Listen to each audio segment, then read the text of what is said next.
July 16 nangyari yun, yung sa Aldab. Pero July 15, nag-message siya sa akin. Sabi niya, "Uy, alam mo ba, may kilala akong may crush sa'yo." Sabi ko, "Sino?" Sabi niya si Alden daw. First impression, nakita ko kasi siya since nakita ko na siya before sa mga Dub Smash videos. And then I regularly see her on Eat Bulaga. Before Aldab, this Aldab fever. Talaga, pinapanood niya ako. Talaga, bet niya ako, parang gano'n. Tapos, nung 16 na, yun na, biglang napakita si Alden sa that moment. Padan mo kang kau! Eh, kala aku ni jadi mamantua kau, bukan tangan yang kumakita. Ni, tumen kaki ni singa kamu kang kau. Das!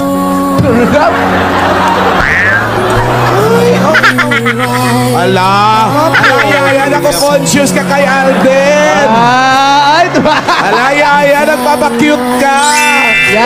Dahil wala nang mapwestuhan sa mismong activity center ng mall. Sa labas na nag-antabay ang mga tagahanga ni Alden Richards sa Bulacan. Meron pang nakinood sa kapitbahay matapos mawala ng signal ang kanilang cable. Main Mendoza has been a very huge part of my life. I'm sure, hindi ko alam kung ganun din ako sa kanya. Pero ako, that's how I feel. And parang hindi ako masyado naging vocal about this for the longest time. And I think now is the right time. Papakamatay na kami sa kilig dito. In real life, bakit hindi? Ang hirap kasi. Diba yun ang tanong nila? Yes. Bakit hindi naging kayo? Kayong pa married na si May. Yun nga eh, parang... Ako nililove talaga kay Alden. Vocal naman ako. Kahit sino naman yung magtanong sa akin. Sasagutin ko naman ang direction. Nililove ako sa kanya. Pero hindi siya nanligaw. Walang ganon. Pero kung manliligaw siya sa'yo, noon? Noon? Oo naman, kasi in love ako sa kanya. In love ako talaga.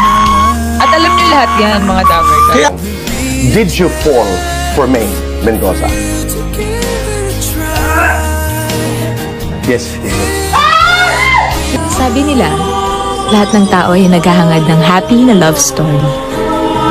Siguro nga, ang kwento natin ay higit pa sa hinihiling ng marami. Kaya nagpapasalamat ako dahil pinahintulot ng pagkakataon na ang dalawang tao ay magkita, magkakilala, magmahal, at ngayon, naging isa.